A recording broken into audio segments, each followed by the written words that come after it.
The desert is unforgiving, and Rich knew that better than anyone. He had been riding under the relentless sun for 3 days when the sky began to change. First, there were dark clouds on the horizon, then the wind, and finally the most violent sandstorm he had seen in years. "Come on, boy," Rich shouted to his horse, but the animal could barely move. Sand was coming in from all sides, blinding him, suffocating him. The world turned into a swirl of orange and brown. He couldn't see beyond his own hands. The horse stumbled over something. Rich felt the impact before he understood it. He was flying through the air. The impact with the ground was brutal. Pain in his shoulder, in his leg, hot blood mixing with cold sand. The last thing he saw before losing consciousness were shadows moving toward him, figures wrapped in the storm, enemies, saviors he didn't know. Then everything went black. When Rich opened his eyes, the world had changed completely. There was no more storm, no more desert in a tent lying on soft furs. The pain was still there, but someone had bandaged his wounds. An old woman sat next to him, preparing something that smelled like medicinal herbs. Her face was like the map of time itself, covered in wrinkles that told 1,000 stories. Where am I?" Rich murmured in Spanish. The old woman looked up. Her dark eyes shone with ancient wisdom. "You're in our village, cowboy. My daughters found you in the storm. You almost died." Rich tried to sit up, but the pain stopped him. The old woman pressed gently on his shoulder. "Don't move. Your ribs are broken. Your leg is hurt. You need to rest. Thank you for saving me, but I need to go. I don't want to cause any trouble." The old woman laughed softly, a sound that seemed to come from the earth itself. "You won't be going anywhere for several days, son." And she paused, staring at him. "Maybe the gods brought you here for a reason, Metaslum." Rich frowned. He didn't believe in destiny or divine signs, but before he could respond, he heard voices outside. Women's voices. Many women. "Are there many people in the village?" she asked. Hold it. The old woman's face saddened. It's nightmare. Hand over your goods. "There used to be many of us. Now, only we are left. The men went to war 6 moons ago. They haven't returned." Rich felt a weight on his chest that had nothing to do with his broken ribs. A village without men. Women, old people, and children. Alone in the desert. "I'm sorry. We don't need your sorrow, cowboy. We need..." The old woman paused, as if deciding whether or not to continue. "But that can wait. Now rest. We'll talk tomorrow." The next 2 days were strange for Rich. The woman, whose name was Aisha, came regularly to change his bandages and give him bitter teas that made him sleepy. But when he was awake, he could hear the life of the village. Children playing, women working, but there was something else, something that worried him. Whispered conversations, worry, fear. On the 3rd day, Rich was finally able to get up. Limping, he left the tent with the help of a walking stick that Yasha had given him. What he saw broke his heart. The village was small, perhaps 20 tents, but what struck him the most was the well in the center. 3 women were bent over it, pulling on a rope. When they pulled the bucket out, Rich saw that it barely contained any water, just wet mud.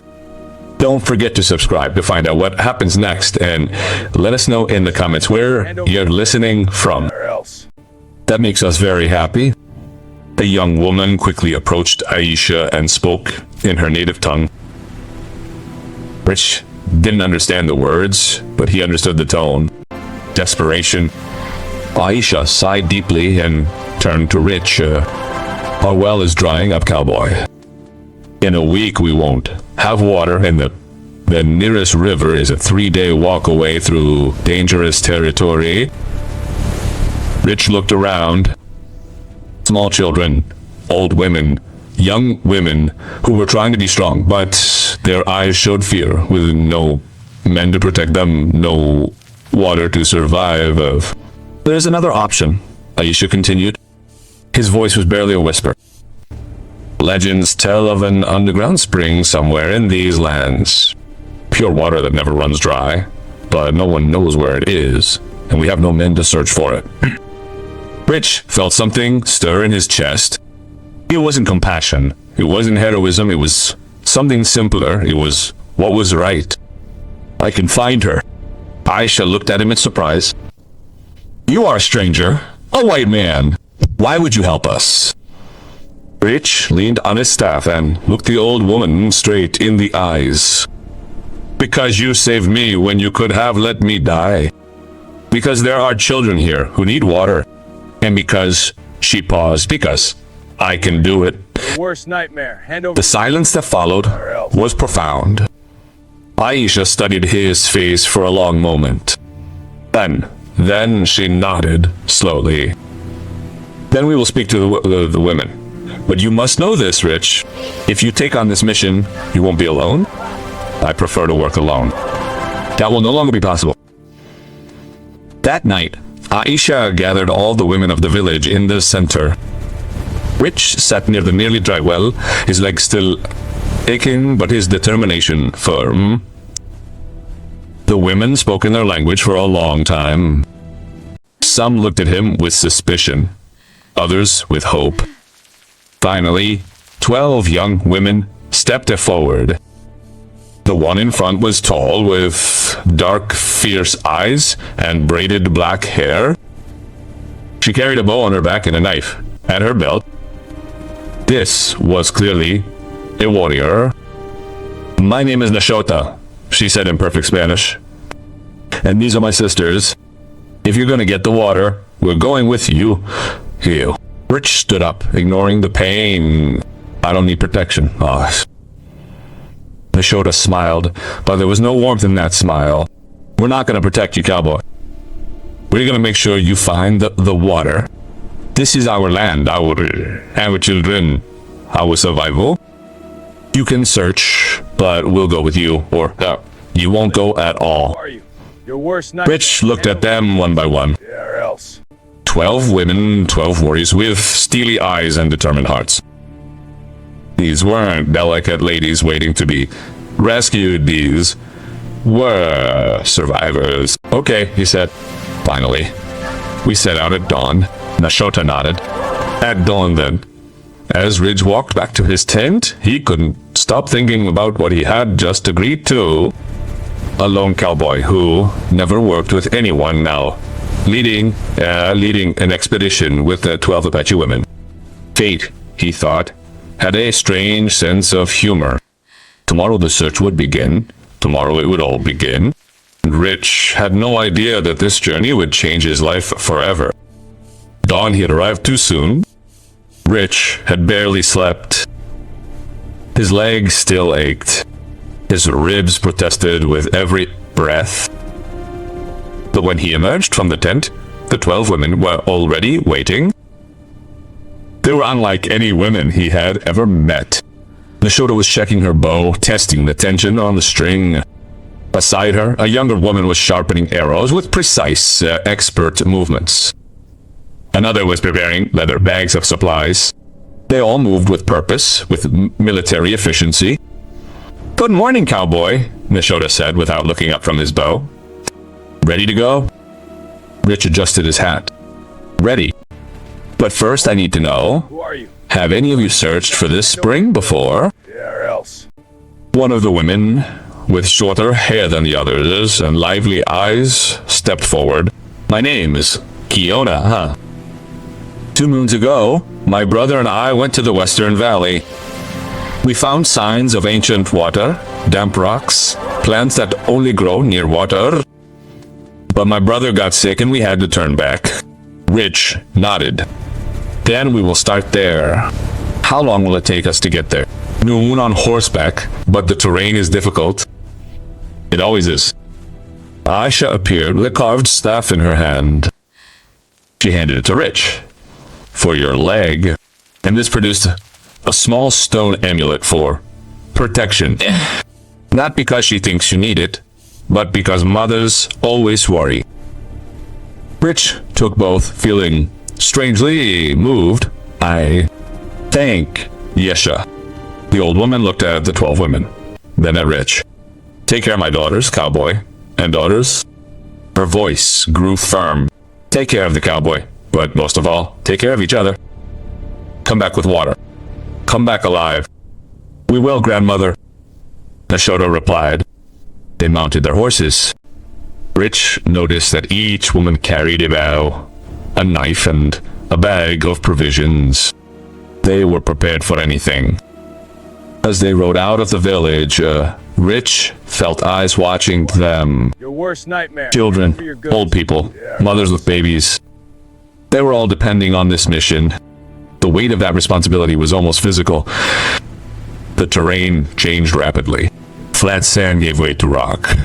Then to low hills covered in thorny bushes, the sun rising, relentlessly turning the world into an oven. Rich rode in front, but he could tell that Nashota was never far away, nor did the others move, as a unit communicating with subtle gestures that he could barely interpret. Tell me something, Nashota, Rich said after 2 hours of silence. Why you? Why do you lead these women? Nashota glanced at him sideways. Because I am the best tracker, the best archer, and because when the men went to war, someone had to protect the village. How long have they been gone? 6 moons. 6 moons with no news. I'm sorry.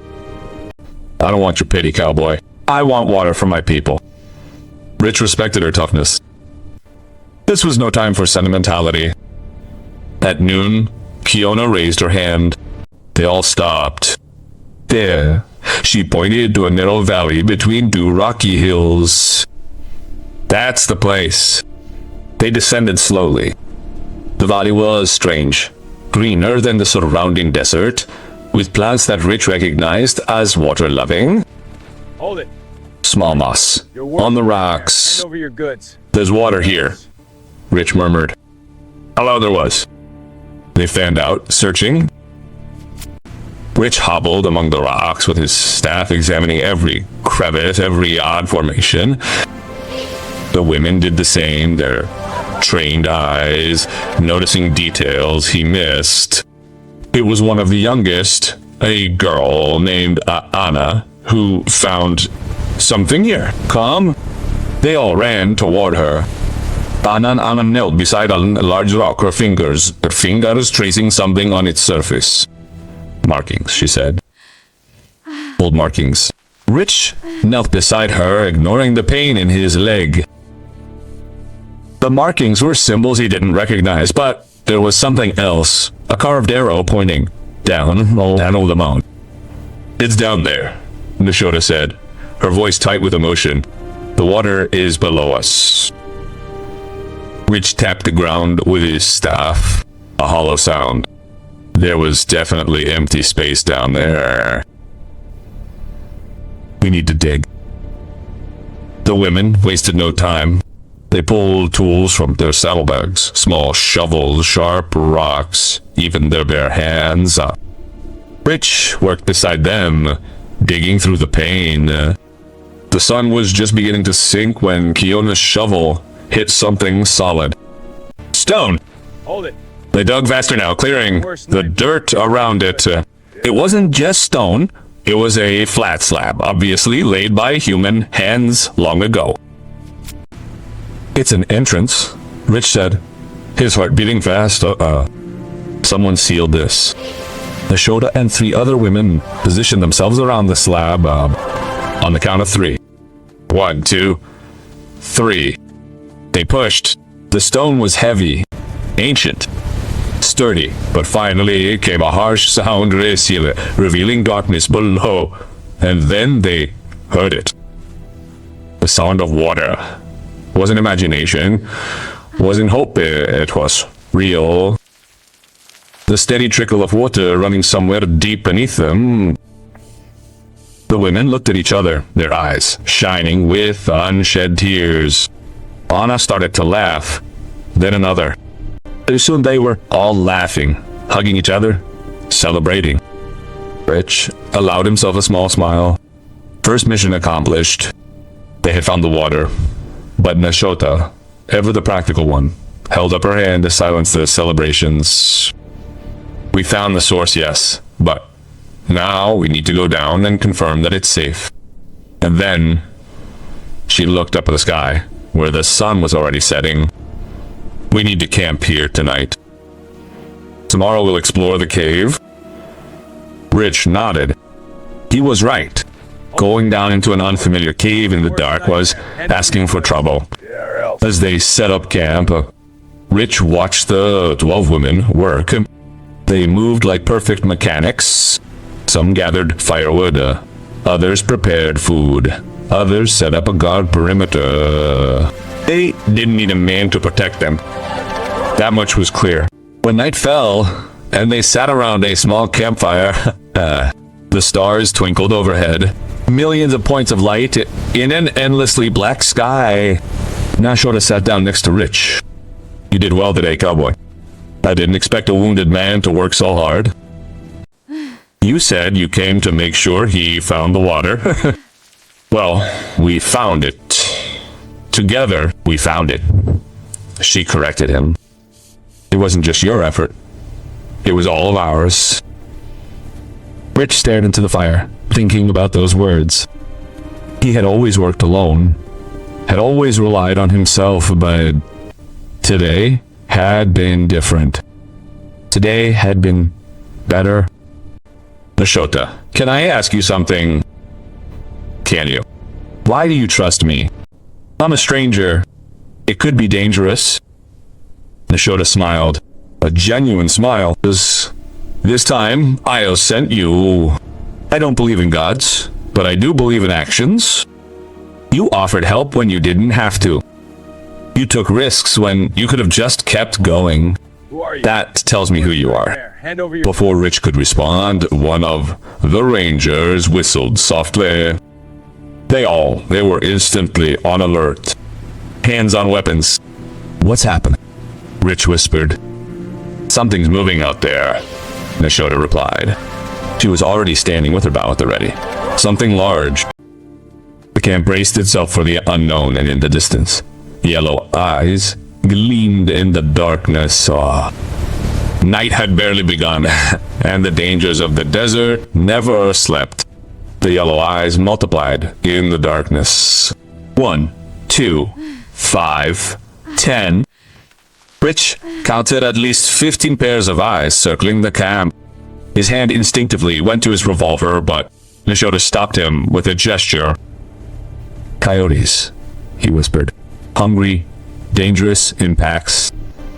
The circle of beasts was slowly closing in. Rich could hear their low growls, the sound of claws scraping on stone. These weren't skittish creatures. They were desperate predators. The 12 women moved without a word, forming a defensive circle around the fire. Each had her bow at the ready, arrows at the ready. Iona and Anna quickly stoked the fire, causing the secreto. The coyotes are afraid of fire, Nashota murmured. But when they're hungry enough, even fear doesn't stop them. Hand over your goods. A large coyote, probably the leader of the pack, stepped toward the light. He was skinny, his ribs visible beneath his dirty fur. His eyes showed something worse than hunger. They showed desperation. They haven't eaten in days, Rich said. They're desperate. The latar coyote growled, showing yellow fangs at ours. The others responded with their own growls, a sinister chorus in the desert night. Then they attacked. The leader leapt first, straight for Ayana, but the young woman was faster. Her arrow flew, striking the coyote in the shoulder. It fled and retreated, but it did not stop. 3 more leaped from different directions. Rich fired his revolver, the sound cutting through the night. 1 coyote went down. Nashota and 2 other women released their arrows simultaneously. 2 more coyotes went down howling, but they kept coming. Kiona grabbed a burning branch from the fire and swung it like a whip, striking a coyote that tried to attack from the side. The animal recoiled, its fur singed, and it howled in pain. "More branches," Rich shouted. "Use the fire." The women responded immediately. They grabbed branches from the fire, creating a barrier of flames between themselves and the coyotes. The animals retreated in confusion, their survival instincts fighting their desperate hunger. Your worst nightmare. But the leader would not give up. Or else. Wounded and bleeding, he continued to growl, rallying his pack for another attack. Rich moved forward, ignoring the pain in his leg, brandishing a burning branch in one hand and his revolver in the other. "Get out!" he roared at the top of his lungs. "Get out!" Nashota joined him, her voice joining his in a war cry that echoed through the valley. The other women followed. 12 more voices, one creating a sound that was pure defiance, pure strength. The lead coyote took a step back, then another. His pack began to disperse, the animals retreating into the shadows. The leader looked at Rich one last time, his yellow eyes filled with something that seemed almost respect. Then, with one final howl, he turned and ran into the night. The others followed. The silence that followed was almost deafening. Only the crackle of the fire and the sound of 13 people breathing heavily remained. Rich lowered his revolver, his hand shaking slightly. Not from fear, but from adrenaline. "Is everyone okay?" Nashota asked, his eyes quickly scanning each of his sisters. One by one, they nodded. Anna had a scratch on her arm where a coyote had grazed her. Kiona had minor burns from handling the burning branches, but they were all alive, all standing. "Ah, boy," Nashota said, turning to Rich. "Are you hurt?" Rich checked. His leg hurt more than before, but there were no new wounds. "I'm fine. You guys, you fought amazing." Kiona laughed, a nervous, relieved laugh. "We are Apache? We were born fighting." But Nashota didn't laugh. She stepped closer to Rich, her face serious in the firelight. "You fought with us, not just for yourself. You put yourself in danger to protect us. You would have done the same for me." "Yes," Nashota said simply. "We would have, and now we know. We can trust you." Something changed in that moment. Rich felt it. He was no longer just a stranger the women tolerated. He was no longer just the white man who fetched water for them. He was part of the group. They strengthened the camp, adding more wood to the fire, setting up rotating guards. No one would sleep soundly tonight. Rich sat by the fire, reloading his revolver. Nashota sat beside him. "Tell me, cowboy, where do you come from? What brought you to our desert?" Rich hesitated. He was not a man who shared his story easily, but after what they had just been through together, he felt he owed her some honesty. Hold it. Who are you? "I come from the north. Worst nightmare. I had a family once, a wife, a small ranch." He paused, the memories hurting more than any physical wound. "Bandits attacked. I was in town. When I returned..." He didn't finish his sentence. He didn't need to. Nashota nodded silently. "That's why you ride alone." "That's why I ride alone," Rich confirmed. "I thought if I didn't reach out to anyone, I'd never feel this pain again. But the pain of loneliness is its own kind of agony," Nashota said softly. Rich looked at her in surprise. This fierce warrior had a depth he hadn't expected. "And you," he asked, "why are you so strong, so tough?" "Because I have to be.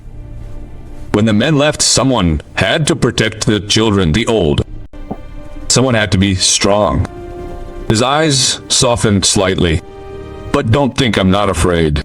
I'm afraid all the time. I've just learned not to let fear control me.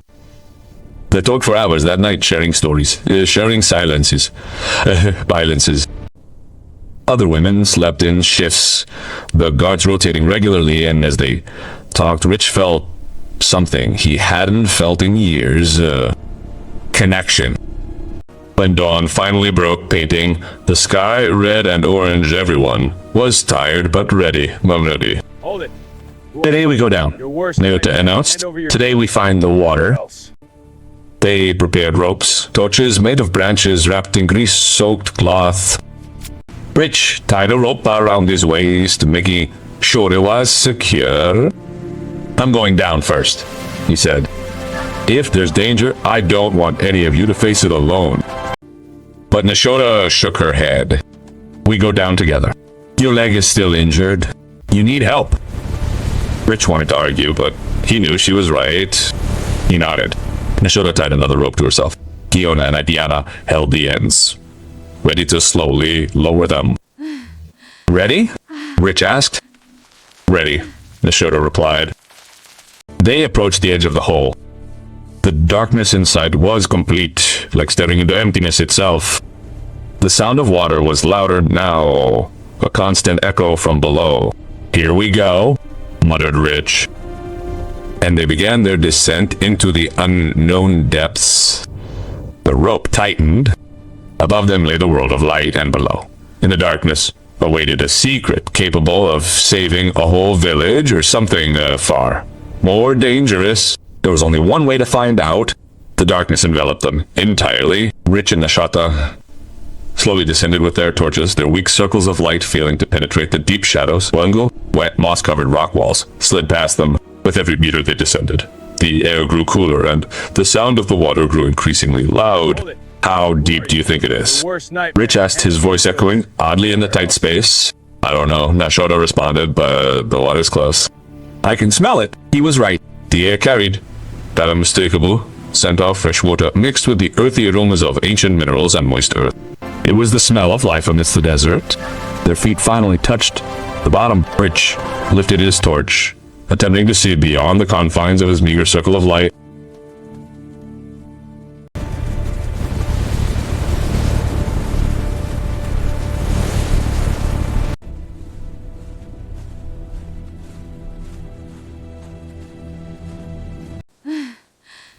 Seriously, Nashota whispered, her voice full of amazement. Look at this. They were in a huge cavern. The walls stretched up and down to the sides, disappearing into darkness. And in the center, gleaming in the light of their torches, was an underground lake. It wasn't just a pool or a small spring, it was a real lake with water so clear they could see the rocks at the bottom. The surface was like a black mirror reflecting the faint light of their torches in mesmerizing patterns. For the ancestors, Nashota murmured, stepping closer to the water's edge. She knelt down and touched the surface with her fingers. It's cold, clean, perfect. Rich felt something swell in his chest. They had succeeded. They had truly found the legendary source, enough water to save the entire village, perhaps for generations. Nashota pulled the rope twice on the agreed-upon signal for the others to come down. Moments later, they heard the sound of more ropes being lowered, more torches being lit above. One by one, the other women reached the bottom. Ugh. Each reacted with the same wonder, the same awe at the sight of the underground lake. Kiona went straight to the water and drank from her cupped hands. It's sweet, pure, better than any water she's ever tasted. The others followed her, drinking, laughing, splashing each other with childlike glee. Even Nashota was smiling, a genuine smile that transformed her stern face into something beautiful. Rich drank as well. The water was incredible, cold, refreshing, with a faintly mineral flavor that made it taste ancient, like it had been here since the beginning of time. How are we going to get this water to the village? Diana asked, ever the practical one. Rich scanned the cavern with his torch, searching for answers. Then he saw it. On one of the walls were unnatural markings carved by human hands. "Come here," he called. "Look at this." Hold it. The women gathered around him. The markings were ancient symbols. Some they recognized, some they didn't. "It's a map," Nashota said, tracing the lines with her fingers. "A map of canals. Someone built a system here long ago." "Canals?" Rich studied the markings more closely. "You mean this water can flow upwards, Not upwards," one of the older women named Dakota corrected, "but through the rock, Look here. These symbols show tunnels, passageways. If we unblock them, the water could flow naturally to the surface." Rich felt a sense of awe at ancient engineering. Whoever had built this had understood water pressure, geology, basic physics, eduswe. "But then we need to find these tunnels and unblock them," Nashota said. "Let's split up and find the entrances." They spread out across the cavern, their torches creating fireflies of light in the darkness. Rich explored the eastern side, examining every crevice, every rock formation. It was Kiona who found the first one. "There's an opening here." They all ran toward it. Sure enough, there was a tunnel, half blocked by fallen rocks and years of sediment unquanked. "If we clear this out," Rich said, "water should be able to flow through." They got to work immediately. They had no fancy tools, just their hands, stones, and sheer determination. They moved rocks, dug through sediment, their bodies soon covered in mud and sweat. The work was grueling. Rich's leg protested with every movement, but he didn't stop. Nashota worked beside him, her movements efficient and steady. After what seemed like hours, Rich moved a particularly large boulder. A sound echoed through the tunnel, the sound of water starting to flow. "We did it!" Anna shouted. "The water is flowing." But then something changed. The ground beneath their feet began to shake. A sound, a dull rumble, echoed through the cavern, as if the earth itself were awakening. "Retreat from the tunnel!" Nashota shouted. Now, Rich and the others moved quickly, backing away from the opening. Just in time, a large section of the rock wall collapsed, not blocking the tunnel, but opening it wider. When the dust settled, they stared in amazement. The collapse had revealed something unexpected, a hidden chamber behind the wall, and inside that chamber, illuminated by their torches, was something extraordinary. Ceramic jars, dozens of them perfectly preserved, and beside them, etched into the walls, were more symbols, more maps, more ancient knowledge. Johnson, "This isn't just a water source," Nectar whispered reverently. "This is a sacred place, a treasure trove of ancient knowledge." Rich reached over to one of the jars. He carefully opened it, orbed it. Inside were seeds, perfectly preserved after who knows how many years. "Seeds," he said, "for planting, for growing crops." Another jar held dried herbs, another small tools made of polished stone. The ancients hadn't left behind just water. They left behind everything needed for a people to survive and thrive. "I understand now," Nashota said, her eyes shining with unshed tears. The elders hadn't just built a water source, they'd built. They'd left all this for future generations, knowing that someday someone would need it. The women looked at each other, the weight of the moment bearing down on them. They hadn't found just water. They had found a gift from their ancestors, waiting patiently through the centuries. "We must take this back," Rich said. "All of this, the water, the seeds, the knowledge," Nashota nodded. "But first, we have to make sure the water is flowing properly. Let's find the other tunnels." They worked for hours more, finding and unblocking 3 more tunnels. With each one, they could hear the water beginning to flow, following ancient paths to the surface. Your worst nightmare. Finally, You're good. exhausted but triumphant, they began to climb. They carried some of the jars, samples of the treasure they had found. When they emerged into the daylight, the sun was high in the sky. They had been down all morning. "We did it," Rich said, barely able to believe his own words. "We really did it." But Nashota raised her hand, her expression suddenly alert. "So quiet. Listen." Everyone stilled, and then they heard it. The sound of horses, lots of horses, approaching fast. Rich and the women exchanged glances. Who could be coming? Friend or foe? Nashota knocked an arrow on her bow. "Get ready," she ordered. "We don't know what's coming." Figures appeared on the horizon. 3 men on horseback, riding hard toward them. Even from this distance, Ridge could see that they didn't come in peace. Bandits. And they had discovered what they found. The water that could save a village could also attract the worst of desert men. The final test was about to begin. The 3 bandits were approaching fast, their horses kicking up clouds of dust behind them. Rich could see their faces now. Pretty. Sun-baked with eyes that gleamed with greed. 3 against 13, Nashota muttered. Hold it. Who are "The you? odds are in our favor. But they have rifles," Rich observed, noting the weapons on their saddles. "And they won't hesitate to use them."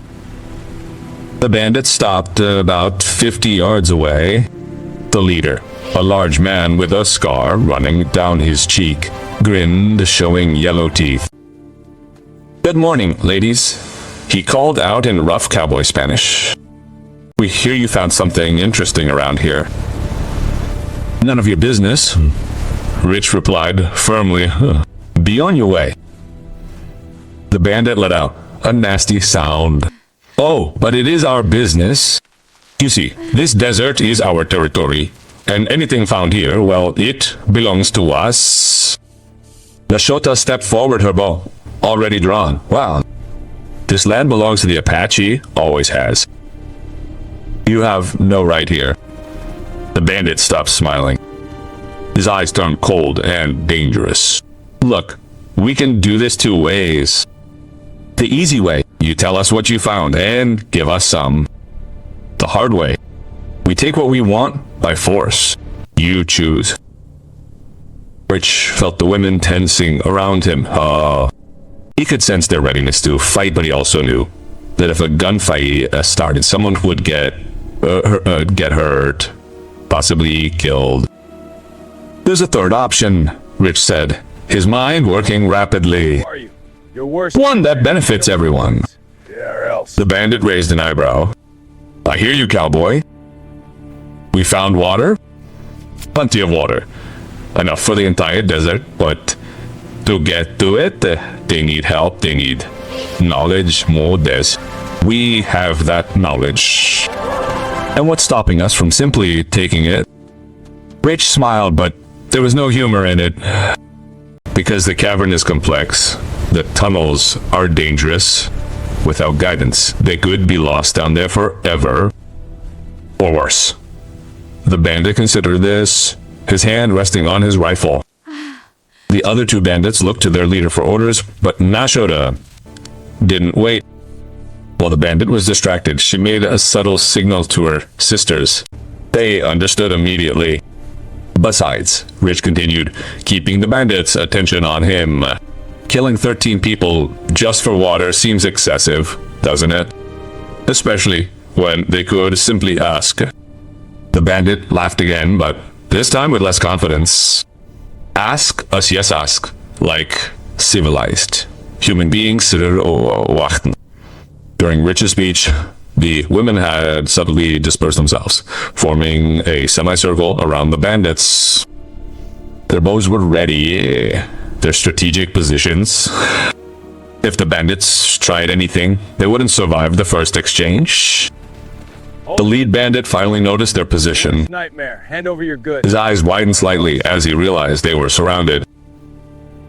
Clever, cowboy. Very clever. We don't want violence, Rich said, but we'll defend you if we have to. And believe me, these women are better warriors than any man I know. There was a long, tense silence. The desert wind blew between them, carrying sand and chants. Then, unexpectedly, the bandit lowered his rifle. Alright. We didn't come here to die. We just wanted to... Well, we all have silk, eh? Rich exchanged a glance with Nashota. She nodded, slightly. They can have water, Rich said. They can fill their canteens. But then they leave, and don't come back. This place is sacred to the Apache. The bandit considered this, then nodded. Fair trade. Water for peace. Slowly, carefully, the bandits dismounted, mounted hot. Rich and Kiona escorted them to the cave entrance, keeping a safe distance. The other women kept their bows ready, watchful. The bandits filled their canteens with water flowing from one of the unblocked tunnels. They drank deeply, their faces showing amazement at the purity of the water. I've never tasted anything like it, one of them murmured. Your worst nightmare. It's ancient water, Rich explained, preserved underground for centuries. The lead bandit looked at Rich with something that almost resembled respect. You're lucky to have found it, cowboy, and even luckier to have these warrior women protecting it. It's not luck, Rich replied. It's fate. The bandits mounted their horses, but before they left, the leader turned one last time. One question, cowboy. Why? Why would a white man help the Apache? Rich considered his answer for a moment. Because a long time ago I lost my home, I lost my family. I thought I would never find a place where I belonged again, but these women, this village, showed me that family isn't just a blood data selection. And I chose to be here. The bandit nodded slowly. Wise words, cowboy. Wise words. And with that, the three bandits rode off into the horizon, becoming tiny dots that finally disappeared. The women lowered their bows, the tension finally breaking. Several giggled, relieved that there had been no bloodshed. Well done, Nashota said to Rich. You used words instead of bullets. That takes more courage. I learned from the best, Rich replied with a smile. Hold it. They spent the rest of the day preparing for the return journey. Yeah, else. They filled all the canteens, packed samples of the seeds and herbs. They sketched the maps carved into the cave walls, but more importantly, they marked the trails, creating signs that would allow the villagers to easily find this place in the future. At dusk, they began the return journey. The sun was setting on the horizon, painting the desert in shades of gold and crimson. When they reached the village at dusk the next day, they were greeted with cheers. Aisha ran out, her old eyes tearing up. They found it? They found the water. We found it, Grandma, Nashota said, hugging her. And so much more. That night, the whole village gathered. Rich and the 12 women told their story. The sandstorm, the discovery of the cave, the underground lake, the elders' treasure, the encounter with the bandits. The children listened with wide, wondering eyes. The elders nodded sagely, recognizing the signs of the old days. When they finished, Aisha slowly stood up. Rich, northern cowboy, you saved our people. You didn't just give us water. You gave us hope. You gave us a future. Rich felt uncomfortable with so much attention. It wasn't just me. It was the 12 warriors. Who are you? They did all the work. Over your goods. Yes, Yesha agreed. But you gave them the chance. You believed in them when most men wouldn't. Aisha made a sign. The 12 women approached, carrying something wrapped in soft cloth. We have a gift for you, Nashota said. They unfolded the cloth, revealing a beautifully woven blanket, but it was no ordinary blanket. Woven into it was a map, the map of the village, the path to the cabin, the symbols of the water tunnels, all the knowledge they had gained preserved in thread and fabric. So that you will always find your way back, Nashota explained. So that you will always remember that you have a home here.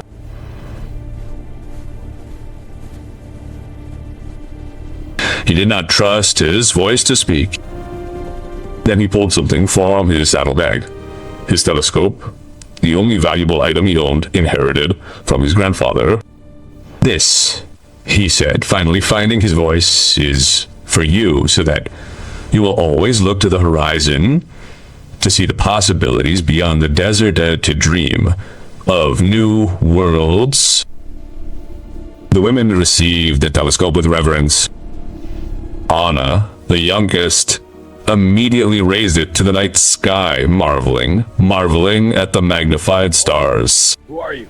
They are beautiful, Hand over your she whispered. The universe is so vast. Yes, Rich replied. And now you can explore it. The next morning, Rich prepared his horse to set off. His leg had healed enough to travel. It was time to move on, but as he mounted, something felt different. This wasn't goodbye. It was, see you later. The 12 women stood by the roadside, Nashota leading the way. You'll be back. It wasn't a question. I will be back, Rich promised. This is my family now. And as he rode toward the horizon, the rising sun at his back, Rich smiled. He had come to the desert lost and alone, but he was leaving found and whole. The desert had been cruel, but it had also been generous. It had given him purpose. It had given him family. It had given him home.